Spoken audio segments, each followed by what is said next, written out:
Welcome back दोस्तों। आज मैं आपके सामने रिसेंटली गर्म तारे पे रिलीज हुई एक murder mystery type web series को लेकर आया हूँ। इसका नाम है रीटा सान्याल, जिसमें आदा शर्मा लीडिंग रोल पर है। फिलहाल इस वेब सीरीज के सिर्फ 5 ही एपिसोड्स रिलीज हुए हैं और इस वीडियो में मैं 4 एपिसोड्स को लेकर आया हूँ। जब बाकी एपिसोड्स रिलीज होंगे उसकी भी वीडियो बना दूंगा। लगता है सीरीज में 8 या 10 एपिसोड्स होंगे। तो चलिए फटाफट से वीडियो को स्टार्ट कर लेते हैं। उससे पहले लुटा दो प्यार, फॉलो ऑन इंस्टाग्राम। कहानी की शुरुआत में ही एक कोर्ट रूम को दिखाया जाता है और फिलहाल इस कोर्ट में दुनिया का एक बहुत बड़ा केस चल रहा होता है। वो ये कि रॉकी नाम का एक कुत्ता प्रिंसेस नाम की एक कुत्ती का RAP कर दिया। लो भाई कर लो बात। प्रिंसेस की ओनर रॉकी पर केस ठोक दिया। तभी इस कोर्ट में एंट्री होती है रीटा सान्याल की उर्फ आदा शर्मा। बेचारे रॉकी की लॉयर होती है ये। जज को बताने लगती है कि जज साहब ये रॉकी तो सिर्फ 6 साल का है, ऐसे कम उम्र में ये फेंसिंग कूदकर कैसे जा सकता है। और इसी तरह एक और प्रूफ के तौर पर प्रिंसेस को नीचे छोड़ देती है। तो वो प्रिंसेस खुद रॉकी के पास जाकर भोंकते हुए अपना हिलाने लगती है, मतलब वही दुम। तो इससे साफ पता लग जाता है कि रॉकी ने प्रिंसेस का RAP ही नहीं किया। यही कुतिया बच्चलन है जो रॉकी पर अपना दिल निछावर कर दिया और अपना जिस्म भी। तो सारे सबूतों को ध्यान में रखते हुए ये केस रॉकी के फेवर में होता है। इस तरह से रीटा इस केस को जीत लेती है। रीटा का एक असिस्टेंट होता है जिसका नाम होता है ईशान। अब रीटा एक बहुत बड़ी लॉयर बनना चाहती है, जिसके लिए एक बड़े से केस की तलाश में होती है। ये बस एक अपॉर्चुनिटी मिल जाए इसको। उसी कोर्ट में केशव नाम का एक बंदा जज से झगड़ा करने लगता है कि मेरी माँ बेकसूर है, जानबूझकर मेरी माँ को फंसाया जा रहा है। केशव की माँ का नाम होता है सुजाता और कोर्ट ने सुजाता को फांसी की सजा सुना चुकी होती है। केशव अपनी माँ से कहने लगता है कि माँ तुम फिक्र मत करो, हम हाई कोर्ट में अपील करेंगे। अब केशव को देखकर रीटा इसकी प्रॉब्लम पूछने लगती है कि क्या हुआ। केशव कहने लगता है कि मैडम आप भी तो लॉयर हो ना, प्लीज मेरी माँ का केस लड़िए ना। कोई भी लॉयर मेरी माँ का केस लड़ना नहीं चाहता, मेरी माँ को जानबूझकर फंसाया जा रहा है। रीटा पूछने लगती है कि केस क्या है। केशव कहने लगता है कि ये लोग कह रहे हैं कि मेरी माँ ने परव राणे का कत्ल किया और ये परव MLA था। ईशान रीटा से कहने लगता है कि लगता है ये हाई प्रोफाइल केस है, मत ले। लेकिन फिर भी रीटा केशव से पूछने लगती है तुम्हारी माँ ने नहीं मारा तो किसने मारा। केशव कहने लगता है मैंने मारा, परफेक्ट मर्डर किया मैंने परव राणे का। इस तरह से फाइल देने लगता है।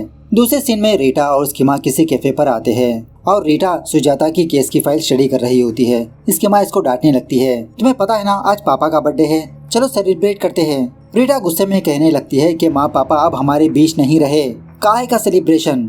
एक्चुअली टीनेज की उम्र में ही इसकी फादर की डेथ हो गई थी। रीटा हमेशा अपनी माँ से यही सवाल पूछती रहती है कि माँ पापा ने खुद की जान क्यों ली। आज रीटा की माँ सच बताने लगती है। रीटा के फादर कस्टम्स में थे, लेकिन एक दिन एक ड्रग्स केस में रीटा के फादर को ही फंसाया गया। जो रीटा के फादर का केस लड़ रहा था उसका नाम था ठकराल और उसी ने रीटा के फादर को सजा दिलवाई। अब ये बदलामी की जिंदगी ना सहते हुए रीटा के फादर ने अपनी जान ले ली। ठकराल का नाम सुनते ही रीटा को केशव की बात याद आती है कि सुजाता का केस भी ठकराल ही लड़ रहा है, जो एक बहुत बड़ा लॉयर होता है। खैर दूसरे सीन में एक कपल को दिखाया जाता है और किसी ने इन दोनों को मार दिया बेरहमी से जब ये दोनों कांड कर रहे थे। और मारने वाला और कोई नहीं उस औरत का पति ही होता है। ये बंदा उस ठकराल को कॉल करके यहाँ पर बुलाकर सारा मामला समझाने लगता है कि सर मुझे मेरी पत्नी पर शक था कि वो किसी के साथ अफेयर में है, आज मैंने उसको रंगे हाथों पकड़ लिया। मैं इन दोनों को मारना नहीं चाहता था लेकिन मेरे हाथों से ये गलती हो गई, प्लीज सर आप ही मुझे इस केस से बचा लीजिए। तो ठकुराल कोई चीज लेकर इस बंदे के सर पे बार बार वार करता है और कोर्ट में ये बयान देने के लिए कहता है कि एक चोर तुम्हारे घर में घुस आकर तुम्हारी पत्नी को मार दिया और बचाव ने तुमने उसको मार दिया, बाकी सब कुछ मैं संभाल लूंगा। मतलब इस तरह से सबूतों को मैनिपुलेट करने वाला लॉयर होता है ये। दूसरी तरफ रीटा और ईशान सुजाता के केस के बारे में ही डिस्कस करते रहते हैं। रीटा कहने लगती है कि एक्चुअली इस केस की शुरुआत आस्था से हुई। आस्था केशव की बहन जो एक क्लब में काम किया करती थी एज ए वेट्रेस की तरह। उसी क्लब में परव राणे आता जाता रहता है।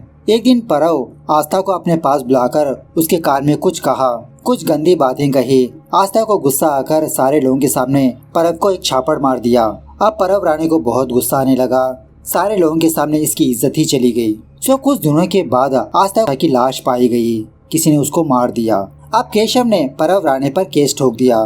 परव राणे का केस लड़ा था ठकराल। परव राणे बयान देने लगता है कि जिस दिन आस्था मरी थी वो तो कहीं और था। इसकी होने वाली मंगेतर प्रियंका भी बयान बोलने लगी कि ये दोनों एक साथ थे अपने फार्म हाउस पर। सो सारे सबूतों को ध्यान में रखते हुए परव राणे को बाइज्जत बरी कर देते हैं। एक दिन जब परव राणे किसी जगह पर जाकर स्पीच बोल रहा था, उसी जगह पर सुजाता आकर चप्पल से इसको मार दिया सारे मीडिया वालों के सामने। दोबारा परव राणे को बहुत गुस्सा आने लगा।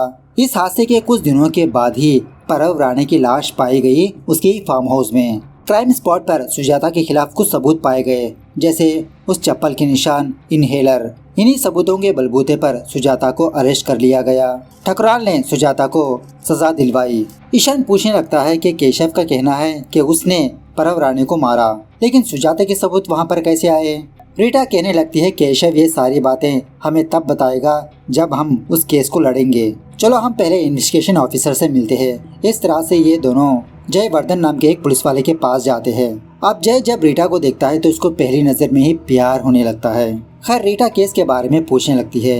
जय कहने लगता है कि केशव आपको बेवकूफ बना रहा है। जिस दिन परव राणे मरा था उस दिन केशव 10 किलोमीटर दूरी पर था एक पार्टी में। उसका चश्मदीद गवाह मैं खुद हूँ। उस पार्टी में मैं भी था।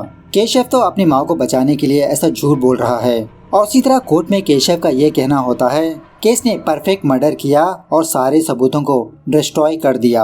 अब कोर्ट तो सबूतों पर ही तवज्जो देगी। आगे की जानकारी के लिए जय अपना नंबर रीटा को देने लगता है।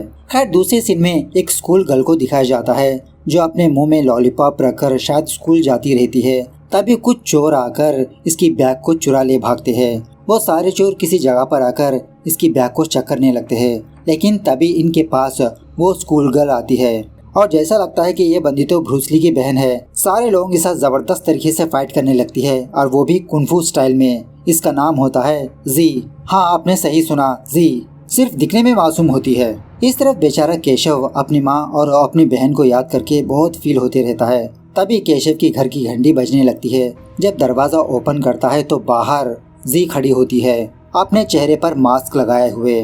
फटाफट से दरवाजा बंद करके क्लोरोफॉर्म का धुआं छोड़कर केशव को बहुत जख्मी करने लगती है और इसी तरह एक गोल्डफिश को कच्चा चबाने लगती है। अब इसी दरमियान में रीटा और ईशान केशव के घर पर आते हैं इसे कुछ पूछताछ करने के लिए। घर की घंटी बजाते रहते हैं। जब तक ये दोनों अंदर आते उससे पहले जी यहाँ से भाग चुकी होती है। अंदर आकर घर का माहौल देखकर इन दोनों के तो होश ही उड़ जाते हैं। फटाफट से एम्बुलेंस को कॉल करके केशव को हॉस्पिटल पहुँचाते हैं। हॉस्पिटल में आने के बाद रीटा ईशान से कहने लगती है कि जब हम घर के अंदर गए तो मुझे क्लोरोफॉर्म की स्मेल आने लगी, जिसका मतलब किसी ने केशव को बेहोश किया। रीटा केशव की प्रोटेक्शन के लिए जय को कॉल करने पर जय अपने दोनों हवलदारों को केशव के पास भेज देता है हॉस्पिटल। दूसरी तरफ परव राणे के पार्टी मेंबर्स इसी के बारे में डिस्कस करते रहते हैं कि परव राणे के बदले कौन एमएलए बनेगा, कौन परव राणे की प्लेस लेगा। एक बंदा कहने लगता है कि मैंने परव राणे भाई को बहुत ही करीब से जाना, उनकी परछाई हूँ मैं, उनकी सीट तो खाली रहेगी लेकिन पार्टी को मैं ही चलाऊंगा। ये बंदा कौन है मुझे भी अभी तक नहीं पता। इस तरफ रीटा सुजाता से मिलने के लिए जेल आती है इसके सिग्नेचर लेकर कोर्ट में पिटीशन डालने के लिए। सुजाता यही कहने लगती है नहीं मैं साइन नहीं करूंगी, मेरा बेटा मुझे बचाने के लिए ऐसा कह रहा है। परव राणे को मैं नहीं मारा क्योंकि उसने मेरी बेटी को मार दिया। रीटा केशव की फोटो दिखाने लगती है जो जख्मी होता है हॉस्पिटल में। कहने लगती है कि केशव की जान बाहर भी खतरे में है, मैं ही आपके बेटे को बचा सकती हूँ। तो सुजाता पेपर्स पर सिग्नेचर कर लेती है। उसके बाद रीटा एक प्रोड्यूसर के पास जाती है। एक्चुअली केशव एक टीवी सीरियल में काम करते रहता है, एक्टर नहीं बस प्रोडक्शन का काम देखता है।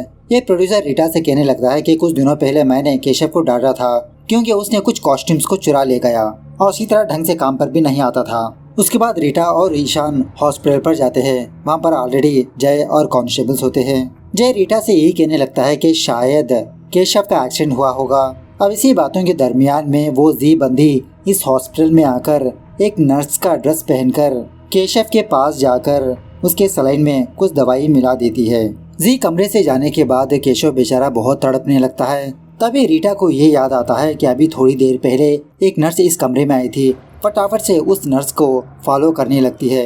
जय भी उसके पीछे पीछे भागने लगता है लेकिन जी इनके हाथों से बच निकलती है क्योंकि इसके तो कुंफू आती है ना। फटाक से दीवार कूदकर भाग जाती है इसकी जात का।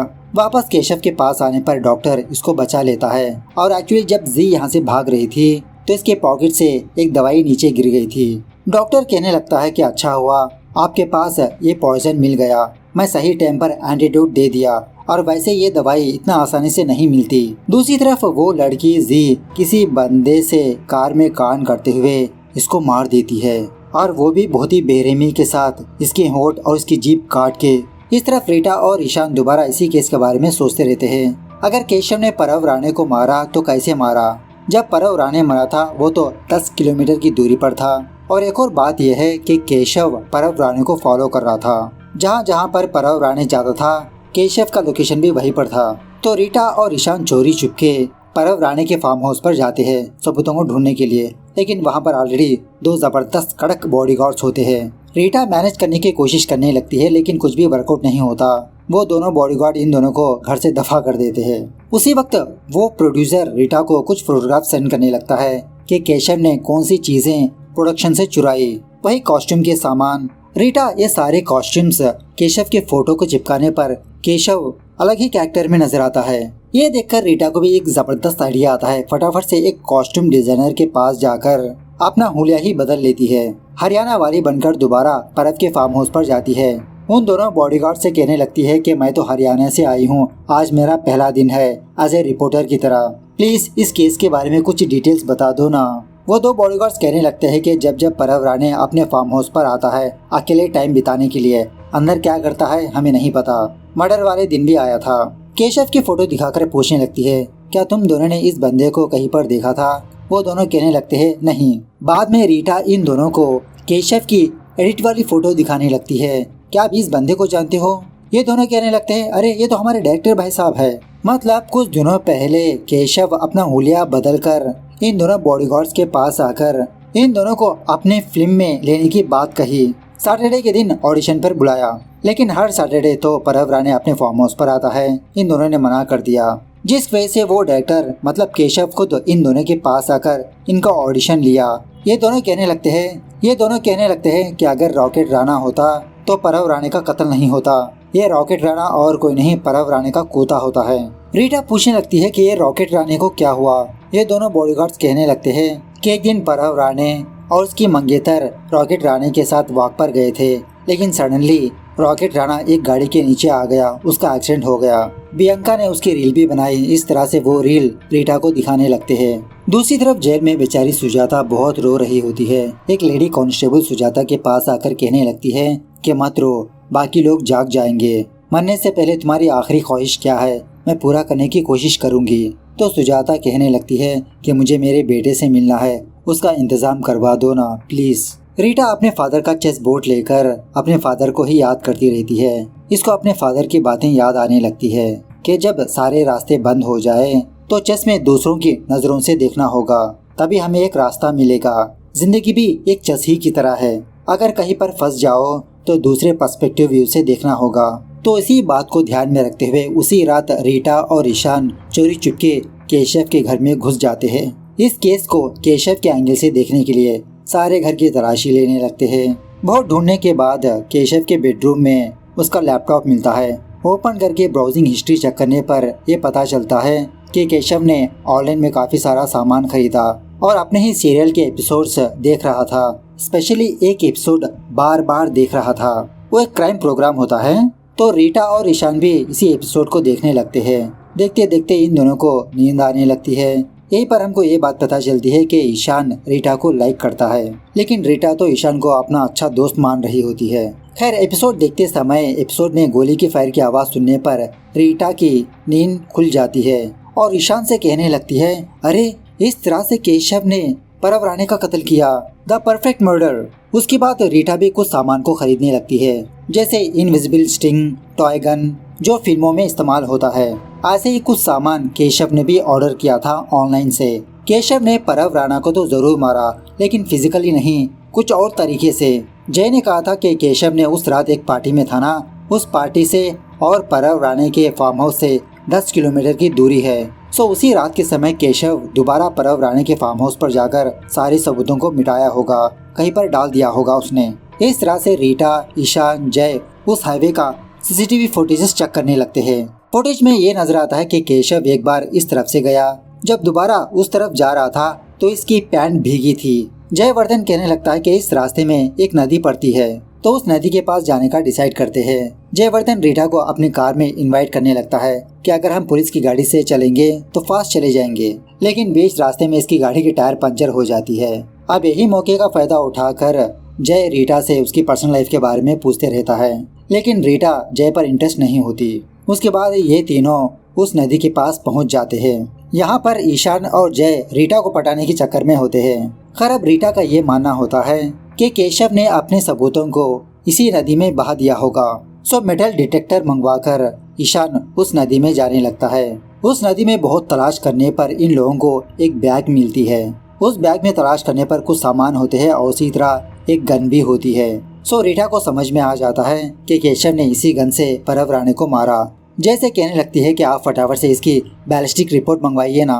उसके बाद कोर्ट की हियरिंग स्टार्ट होती है। केशव भी होश में आ जाता है, वो कोर्ट में आने लगता है। सारे मीडिया वाले इसको घेर लेते हैं। रीटा और ईशान किसी भी तरह से केशव को मीडिया वालों से बच निकाल लेते हैं। तभी ठकराल रीटा के सामने आकर कहने लगता है, अरे मैडम जी, आपका क्लाइंट तो मीडिया के सवालों का ही जवाब नहीं दे पाया, तो मेरे सवालों का जवाब कैसे देगा।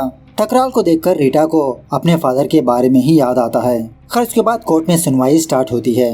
रीटा जज साहब को वो सबूत दिखाने लगती है, वही गन और वो तार। इसी गन और तार की मदद से परव राणे को मारा। जज केशव से पूछने लगता है कि तुम एक्सप्लेन करो, तुमने कैसे मारा। तो केशव बताने लगता है कि पहले ये अपना हुलिया बदलकर डायरेक्टर बनके उन दोनों बॉडीगार्ड्स के पास जाकर उनका ऑडिशन लेने का बहाना किया। ऑडिशन लेने के बहाने से केशव वहाँ का चाबियों का नक्शा हासिल कर लिया। उसके बाद एक रात उसी चाबियों की मदद से उस फार्म हाउस में जाकर गन और लैंडलाइन फोन के बीच तार से एक कनेक्शन जोड़ दिया।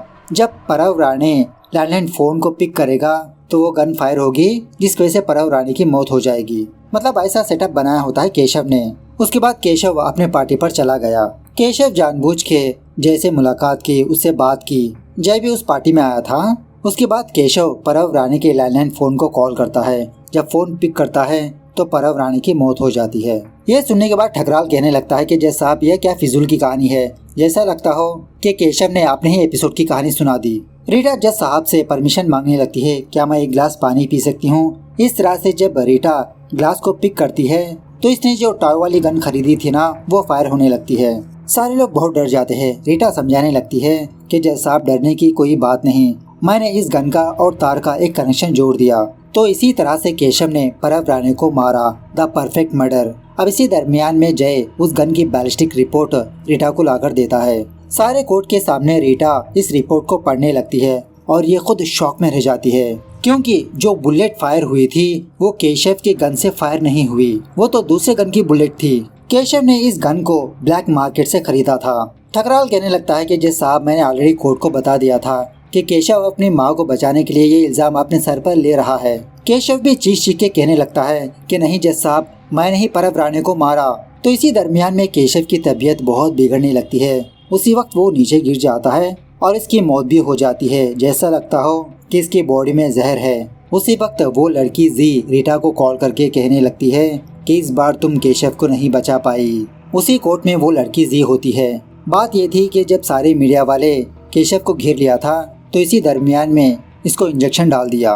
तो इस तरह से यहाँ पर ये 4 एपिसोड्स खत्म होते हैं। बाकी एपिसोड्स तो शायद नेक्स्ट वीक रिलीज होंगे।